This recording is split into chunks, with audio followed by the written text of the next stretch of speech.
My dad was Puerto Rican and Black. So for the first time in my life, I realized that the way that I look bothered somebody. It bothered someone. The first thing they asked me is, do you speak Spanish? And as soon as I say no, it's like, I either don't get the job because they thought I was a Hispanic that spoke fluent Spanish, or I don't get the job because they don't want another Black woman. We could actually want white people and Asian people and Hispanics to advocate for our community and they're not of our community, then why are we so quick to exclude and push away the very ones who actually know through their own experience what we go through? Whereas before, it was the opposite. It was like, oh, they want to connect, they want to connect. They want to get close to you, they want to know about you, they are curious, but they don't want other people to know that they're curious. And that's the problem. That's the problem. And now part 2. Those are those moments where I just be like, I don't question my identity. I just always wonder, like, who is going to hold these people accountable? At what point are we as a community going to hold ourselves accountable for the disconnect, the division, the trauma, and the re-traumatizing that we do to our own people? At what point? So that's why we wanted to have this conversation. It's really all about how do we hold our community accountable? It's the same as racism. It's pretty much our version of racism. This is deep. This is so deep.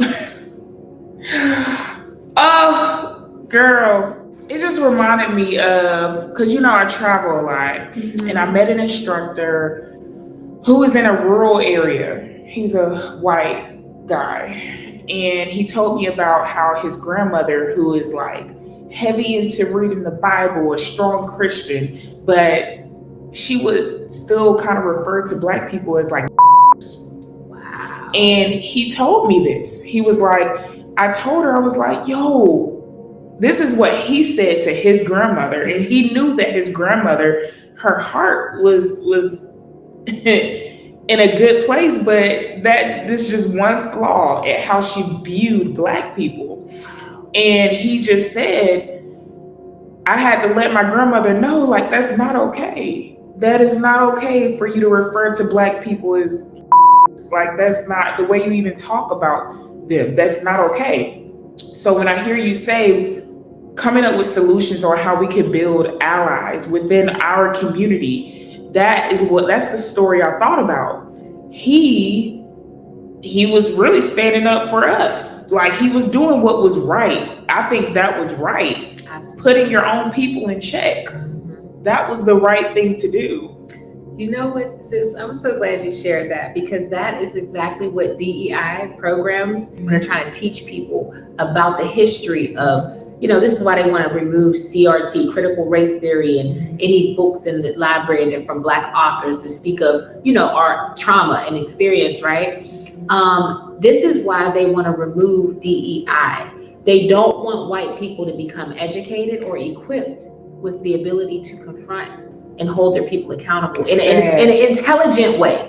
Not in a, you need to respect Black people, but no, here's why this is wrong. Like, they can actually give them facts, data. They don't want white people to be equipped with the truth, because that will make them have to be accountable. That's why what I've noticed in corporate settings, I loved the experience of witnessing people of other races become educated in a safe space. That's right. About our experiences, not so that they can feel guilty, not so that they can, do anything spectacular for us, but it's just to really equip them with the real facts of why we are the way we are, how we got this way, and what they can do to further, like, to prevent any additional harm. And that's why I've been saying, like, you guys, this is not like rocket science. We know there's got to be a reason why, aside from just saying racism, it's deeper than just racism. That is absolutely the core. When you think about the detail, it's because white people were starting to become knowledgeable about things that they didn't know before. And with that knowledge is power. That's right. And so they then could go and confront those racist relatives and be like, did you know that there was redlining? And some of them absolutely knew, because they were the ones that actually put the policies in place back then. So they know. But they didn't want their descendants to know. They don't want the grandkids to know. They want the grandkids to believe the lies that they told them about Black people. They didn't want so I'm going to spin that and see how that looks with mixed people. If you grew up in a household where your family talked about mixed people, called mixed people, talk about the house, like, let's be honest. If you grew up in a house where those terms were used and people who were mixed were called confused, or, there are babies of, in white homes, they call mixed couples, they call white people who are in relationship with Black people lovers. Let's just be honest. So if you grow up in a home, and this is from a white perspective and a Black perspective, mixed people are like talked about like trash. Like, you cannot be this. You got to be one or the other. But if you are somewhere in between, it's like they paint it out to be a mistake. God don't make no mistakes. No. But if you grow up hearing that, then yeah, you're going to, when you encounter a mixed person, you're going to have all these things in your head that you've been taught. And you're going to find, even if you don't have a valid reason to not like someone who's mixed, that's where you're going to pull from subconsciously.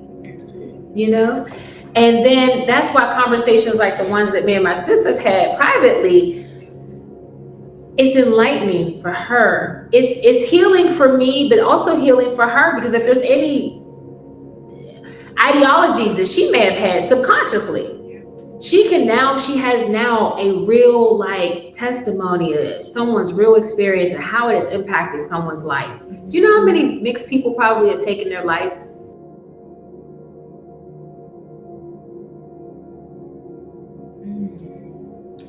Advocated for my dad, rest in peace, Dad. He didn't take his own life, but my dad had a rough life. He was heavy on drugs, young in his age, and there's no telling how much of that was linked to his exclusion from the Black community. And of course, in society, he's a Black man. You see my dad, you would know that he probably was mixed with something, but let his fro grow out. Bro had his hair was defying gravity, okay? Right. He didn't have the slick back, maybe when he was younger, but your texture changes, right? But long story short, if my dad, just how Black men's hair grow. Yes. Another race is gonna know that my dad was a Black man. So again, not being accepted in society, that could have, contributed to my dad's early death. Mm-hmm. I truly believe that. And so I personally feel compelled to be a voice for him in this, just talking about the mixed race experience. I feel as though I'm being a voice for my father. This was never a discussion or never really talked about. But I say all that to say that, having those conversations that we've had, it allows for you to become that ally and you to be that voice in rooms that I may not be in. That's what we need more of, people that are willing to listen and have open minds. Like you said, when you're closed-minded, you blocking your blessings to grow. You really blocking the community of growing. Yes. And the access to just knowledge and resources and, mixed people, I was just telling sis, I said, I think because we are in between, I believe that mixed people are bridges between races.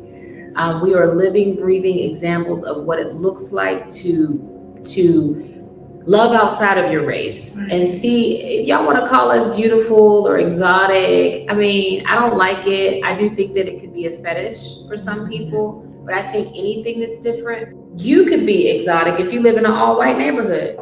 You become the fetish. You go to an all-white church, you are going to be fetishized, even if not sexually, just socially. They're gonna want to. Everybody gonna be wanting Sister Candace. Yeah. Oh my God! It's so beautiful. Thank you. Oh my God, you're so fashionable.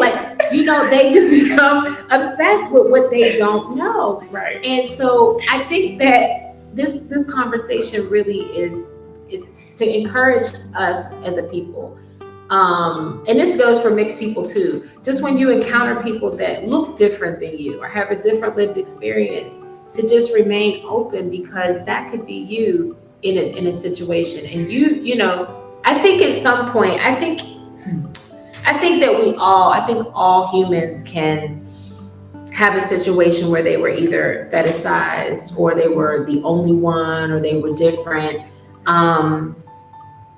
or got stuck in this complex identity between two identities. Mm-hmm.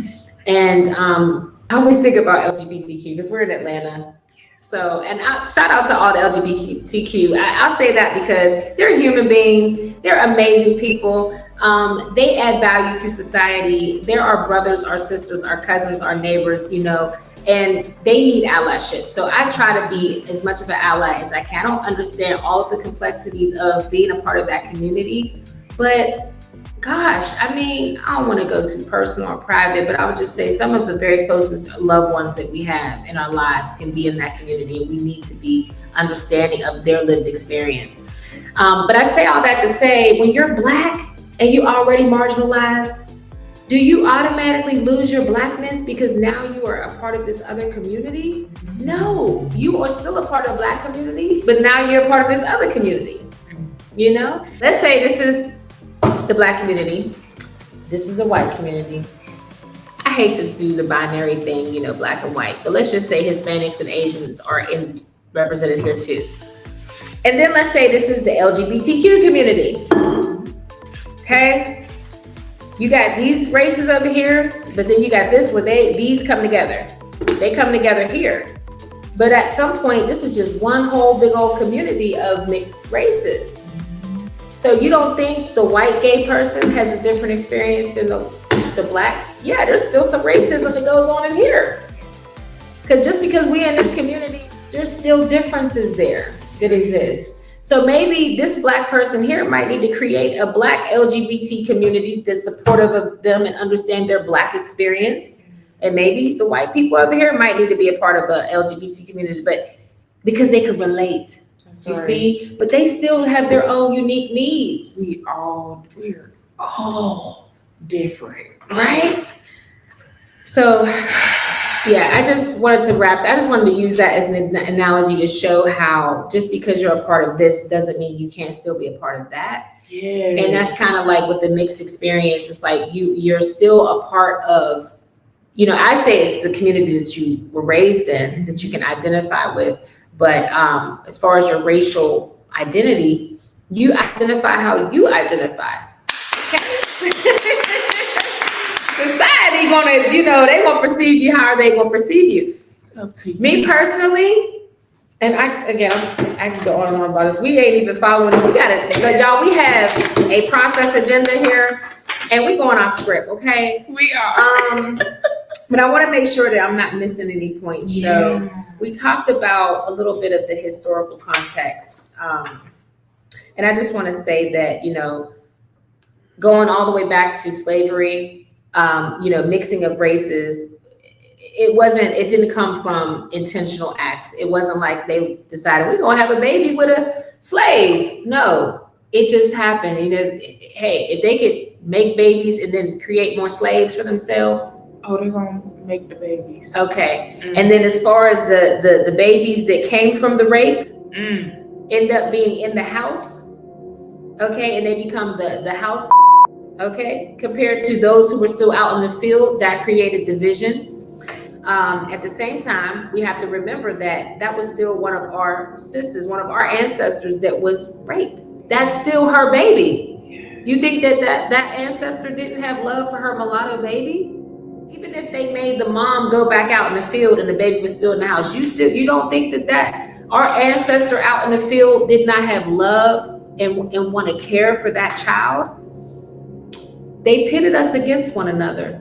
They absolutely intended for us to be divided as it relates to skin color with the one drop rule, the brown paper bag test. Sis, tell us about that. Let me tell y'all when I heard about the brown paper bag test.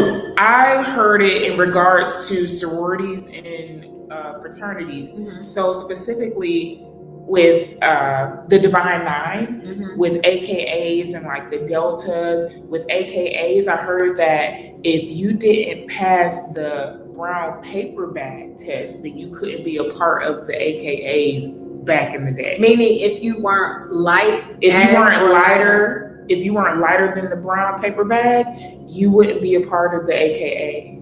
I've heard that. Wow. Yes. That's where I've heard the whole brown paper bag test. Like it says here, the brown paper bag test was real. If you were darker than the bag, you couldn't enter certain spaces, even black ones, even black spaces. If you were dark, like, and then you wonder why. So that's why Oprah created that whole, she was a part of this documentary or this movie called Dark Girls. And when that documentary is triggering. But when you listen to those beautiful, dark queens, gorgeous, melanated complexions, and they just, they share how hurt they are and like their low self-esteem is very deeply rooted. It is. It's so deep. I mean, they hear it from their parents.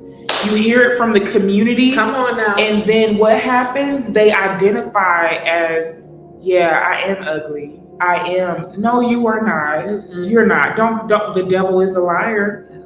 The devil is a liar. Absolutely. Because it is just, and gosh, shout out to all the programs that cater to young women and help build up the self-esteem of our young ladies. Yes. Because that is so important. Because Angie, when your self-esteem is low, it can take you places that you don't deserve to go. Yeah, absolutely. And your identity is formed when you're very young and impressionable. Like, the things you're told. I mean, I'll say what you just said from this perspective of our more melanated sisters, right? The same is to be said about those who are like your complexion or my complexion. People, I just remember always being thought of as conceited. Little did they know, I didn't like what I saw in the mirror. I was called pretty and stuff, and I didn't see pretty. I'm like, why are they calling me pretty? What makes me more prettier than her? Like, that was never my idea. It was put in my head, but the whole time people are assuming that I think I look better than them. The whole time I'm sitting there like wishing I looked different, wishing something about me was different, So that's why I like what you said earlier, as far as we can't just assume, we have to ask, or even if you don't ask, or something like, when you see someone and if you think they're attractive, acknowledge it. You think someone's attractive. That don't mean they think they're attractive. You might think somebody is exceptional or has it going on. They might feel like crap. And that goes for anybody. I don't care what the title, I don't care what the financial status, I don't care what the social status. I mean, we saw, and I'm going to speak her name, and I will continue to speak her name. The Miss USA, was it USA or Miss America? I think it was Miss USA. Cheslie Kryst, rest in peace. This young lady, Cheslie Kryst, passed away on January 30th of 2022. She was an American television correspondent, model, and beauty pageant title holder. She actually was also a correspondent for Extra, the TV show Extra. And she did that work from October 2019 until her death.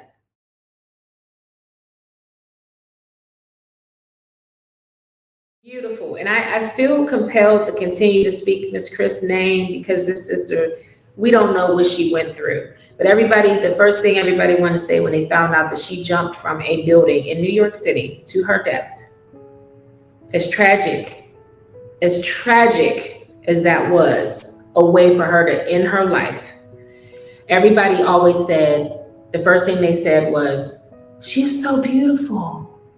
She was so pretty. She was so successful, but they kept going back to, she won Miss USA. She was so beautiful. That don't got nothing to do with a person's happiness.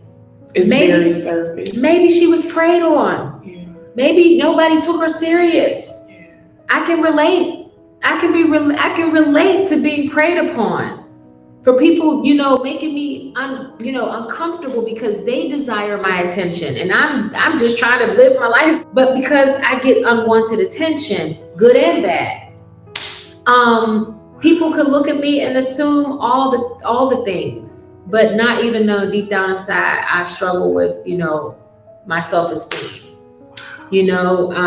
So that again, I don't know if her mom would ever see this, but I did want to just say to her mom that I saw your daughter, I see your daughter. I will continue to speak her name and in honor of her, because I do believe that she had more to say to this world, and she, her passing will not be in vain. That's an example of how society can just think that because you have this appearance or persona that life is just supposed to be so good for you. But we can't forget about those moments and how we contribute to the demise of people like Cheslie Kryst. We can't forget how we contribute. And that's why this conversation needs to be had, because in order for our community to unite, to come together and fight the opposing forces that want all of us to fail, that want all of us to be ill, that want all of us to ultimately die, whether it be through health-related issues, societal, locking our men up, putting them in jail, killing our brothers that are unarmed, hunting our people down. If we're going to overcome that together, we have to hold each other accountable and quit playing games. Like, there's a time to play games, cookouts, family reunions, the holidays, on the weekend, you kick back, have a good time. But there is a time where we need to come together and acknowledge that we can get in our own way. We could be our biggest enemy within, because we're not seeing and hearing our brothers and sisters. Look in your family. How many relatives do you have that are of multiple races? And how have you shown up for them? I was in Office Depot a couple weeks ago, and I was in there printing our stuff. Mm-hmm. And I don't know how the topic came up. Oh, my last name. The order came up under my maiden name, but then I showed up with my debit card, with my new name. Uh-huh. And that's how I got to talking about why I changed my name. Right. And so there was a lady there, and she said something about her daughter being mixed. Now, she was a brown-skinned lady. She's actually a little bit, maybe one shade browner than you. Okay. And I asked her, I said, I'm curious. Have you ever asked your daughter what life has been like being mixed? Mm. And she said, oh, my daughter's good. She don't have problems like that. Mm. I said, oh, really? I said, but you never asked your daughter what her experience has been like being mixed race?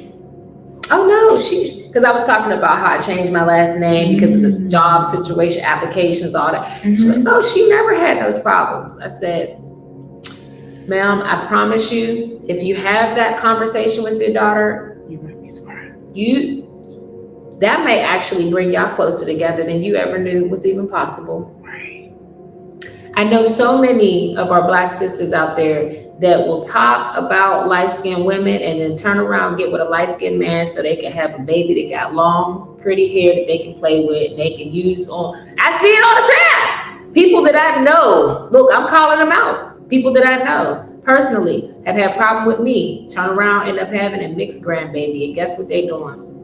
I don't want to say exploiting them, but they damn sure showing them off online. Look at my beautiful grandbaby. That's my grand. Look at my gorgeous girl. Whole time, you was treating somebody that looked like her like crap because they look different than you. Now your grandbaby's going to feel the wrath of all the things you did. And what you going to do about it? That's the question. What are you going to do about it? When are you going to wake up and realize that we have the same way that our white counterparts, those who are, I can't, some people are not going to change, but those who, are open to changing and open to trying to, mend the brokenness that, from their ancestors, the ones that are trying to make amends, if you will, right? They feel the onus is on their generation to change the narrative. Shout out to them, right? But we need more of them. And if we expect our white counterparts to do that for us, for equality and justice, and so we can live, but within our own community, within our own families and, communities, we are literally doing the same thing to other people just because they look different than us.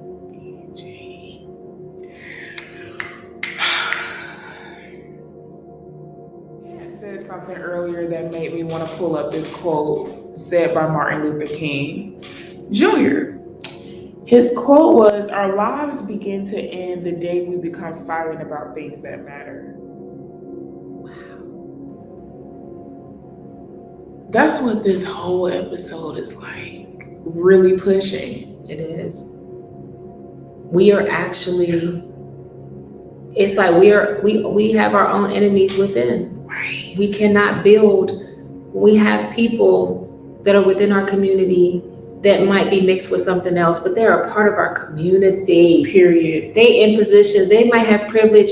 We use privilege. If we have it, listen, and I said this earlier, I said mixed people they're very empathetic because we understand what it feels like to be discriminated from all sides. Yeah. So most mixed people, I can't speak for all mixed people, but a lot of mixed people that you encounter, you'll notice they're very empathetic, very understanding. Yes. And when you think about it, it kind of reminds me of this whole trend going on TikTok right now. What's that trend? Gingers are now Black. I've seen that. I keep crying here and there watching the outpouring waves of love from the Black internet. Now it makes sense why I always felt safer with you all. Because the white folk probably would have helped me to end any sign of parole, that prison of life, as gingers placed upon me. Now my 6-year-old self finds healing in this uniting song.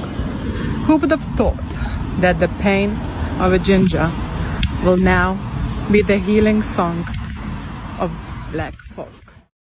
And sis, when I tell you, it triggered me, but I'm going to say real quick, the reason why I brought that up is because the same way that gingers right now feel so supported and so seen by the Black community, in which they've never experienced that from the white community.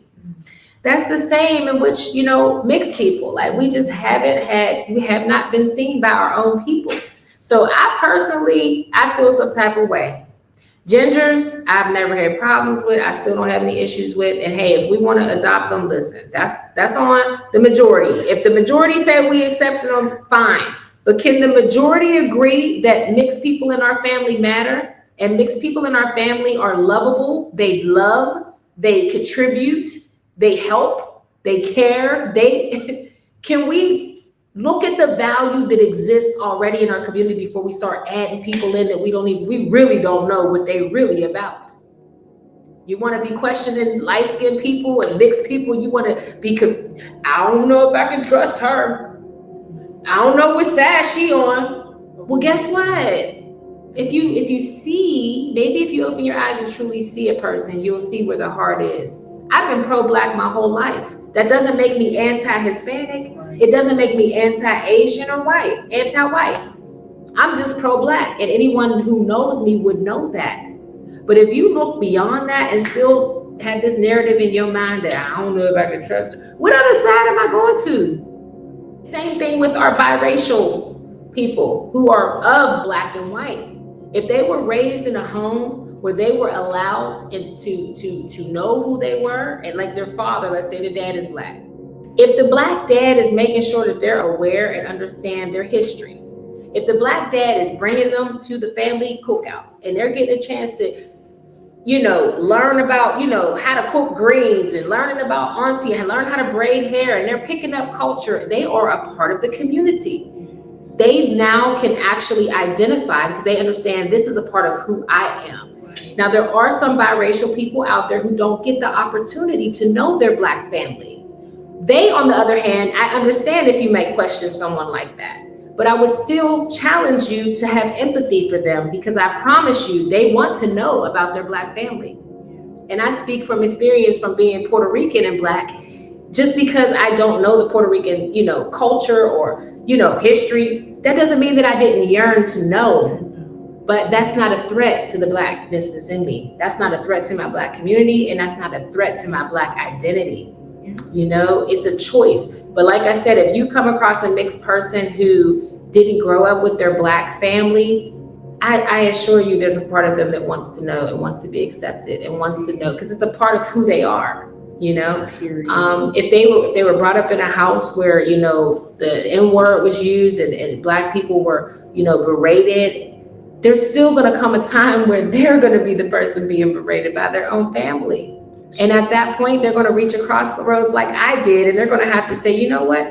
I'm both. And I'm going to gravitate and I'm going to go where I'm most loved. And at this point, me personally, I know that I'm more loved by the Black community than I am the Hispanic community. I know that I'm more loved by the Black community than any other race. And that's facts. Yeah, we might have challenges, but at the end of the day, you see what I'm saying? So, yeah, y'all, this conversation, we touched a little bit about GingerTok. So sis, how are you feeling about the new cousins? About the gingers? Yeah. The men are handsome. A lot of the men, I'll say this, them ginger men, look, I seen one a couple weeks ago in the store. And his beard was, it was given. I mean, he was well groomed, okay? You were feeling the ginger? Oh, he was very attractive. Very, very, something soulful. It's very soulful. I know. Isn't Prince Harry ginger? Yes, girl, he is. Ooh, that's somebody's husband. Let me stop. Look! Shout out to Princess Meghan, girl. Is she still a princess? I don't know. They don't know. They gave up their titles, but Meghan Markle, good man, Savannah. Oh, I'm all about, let's love one another, right? But I do agree with what you're saying too. So if we accepting the gingers, we need to be accepting everybody else too. What does it say? I gotta bring up a scripture now. Come on, sis. Let me read this scripture really quickly. Okay, Matthew 7:5, it says, "Hypocrite, first take the log out of your own eye, and then you will see clearly to take the speck out of your brother's eye." Hypocrite! That's what it says. It says that. I just feel like there's a lot of specks in our own eyes that we need to clean up. Like this is what Angie has been saying this whole time. Can we love on us before we try to bring in other people? But can we love on us?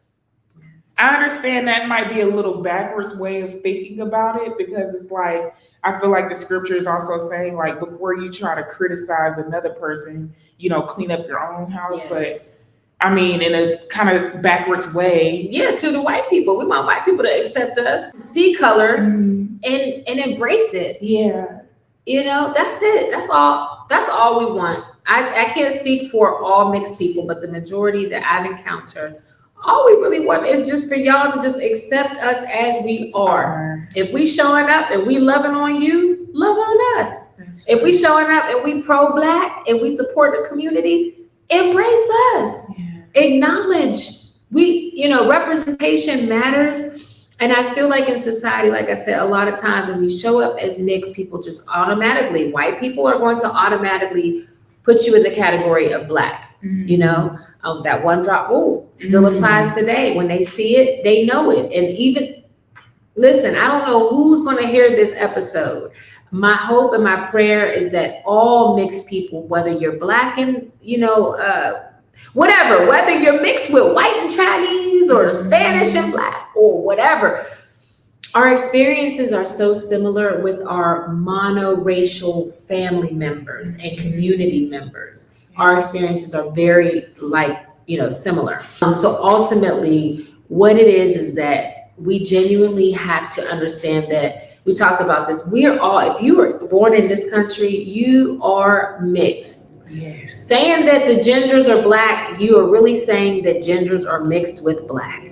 And you can't jump over your own cousin that you've been treating foul for no daggone reason other than their hair texture is different than yours, or their skin color is lighter than yours, or maybe the opposite. I got a cousin who's Puerto Rican and Black, and he's darker than, he's dark. I guarantee he's been discriminated, but society sees he's a Black man. So he getting it from all angles. He ain't Black enough because his hair texture is good, but he chocolate though. But because he got that texture, they gonna call him Felipe. You know what I mean? I'm just making up a name, but these are the type of jokes that we have to live with, simply because we got something different about us, like hair texture.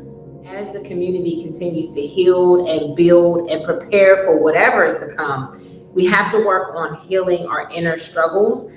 And I just want to throw out some stats really quickly. Oh, yes.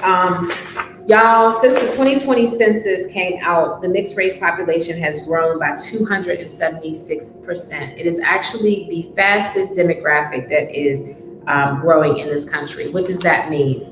That means that this administration, they're aware of that. And they understand that the moment that we decide that we want to be a big old family and support one another in the struggle of inequality, okay, and injustice, the moment that we decide that, we're going to stand up against our oppressor, they know it's a wrap.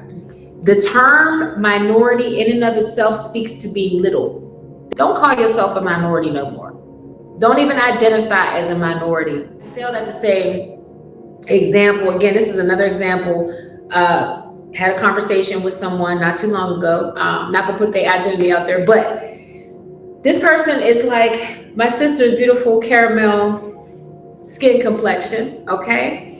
And we were in a private setting, me and this person, so it was a private conversation, and they know my struggle, being mixed. And they confided in me that their grandfather is mixed, and actually showed me a picture of her granddad. And then proceeded to show me other family members that, were really, like her mom was actually my complexion. So she totally gets it. So I have an ally in this space that I was in. I have an ally, and I didn't even know.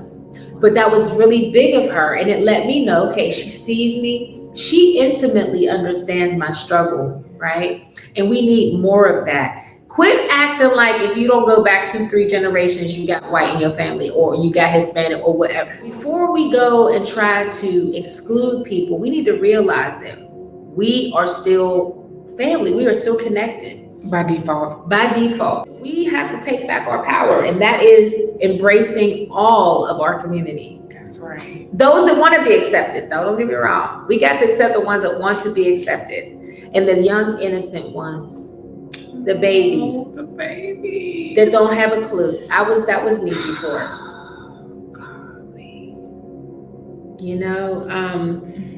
So that I wanted to talk about the statistics just to let everybody know that is a reason why this topic is so important.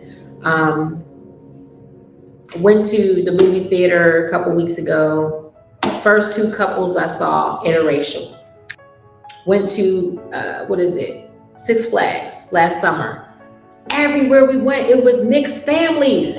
Y'all, America is completely a melting pot. They don't want us to know that we are more connected than we are not. And they don't want us to know that. And the crazy part is, the mixed people like myself, we are the ones that we bridge the gap between races. So whether a white person want to have Black family or not, or Hispanic family or not, y'all, you are connected. Why can't we not embrace that?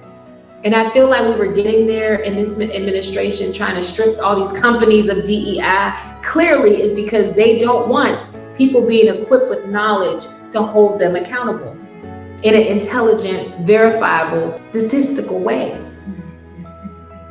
So y'all, we're going to go ahead and close this episode out. But I assure you, we will definitely touch on this topic again. If you're someone out there who's watching right now, if you're mixed, if you have mixed children, if you have mixed family members, if you just have an interest in advocating for the mixed community and trying to help bridge the gaps between our community and those within it that are mixed, reach out to us. We would love to hear from you. We would love to have you on. At this time, we're going to go ahead and close out. But before we do, sis, any takeaways? Love, love, love, love. Let's be the generation where we are not the gatekeepers, okay? Let's be the community where we embrace differences, everyone's differences. Can we do that?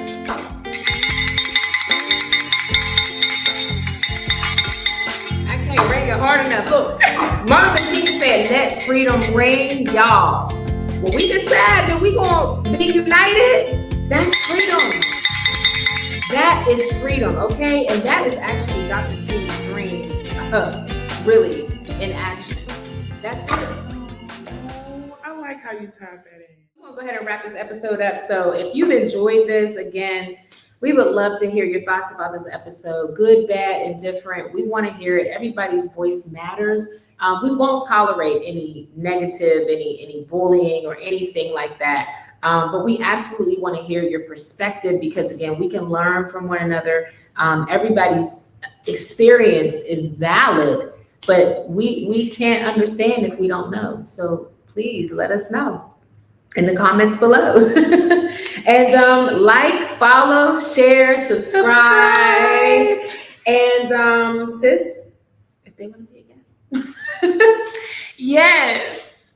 If you would like to be a guest, listen, this is where I want you to go. It's at www.prettypurposefulpodcast.com. You'll see exactly where it says, hey, do you want to be a guest? Click on that tab and you'll see all the different upcoming topics that we'll be covering. Choose which one you want to do. Fill out that registration form because we want to hear from you. Also, if you do not see a topic that doesn't resonate with you, but you want to talk about something else, honey, please still fill out the form. And we could talk about what you want to talk about because your voice matters. And while you're there, go ahead and click on the merch tab and support the podcast. And, we have some pretty awesome merch. We are still growing. We say this all the time, but keep on saying it. It's not about numbers. It's about the impact. So the more people that we can reach, the more people that need to hear these conversations, have their experiences validated, learn. Knowledge is going around these days, but not everybody is receptive to everybody's message. But we might just be the podcast that a person needs to hear to better themselves, to better their life, and better their community. All right, sis, before we get out of here, we always want to remind our purposeful family, because we love to get all dolled up. It's okay to be pretty, but even better to be pretty purposeful. Bye.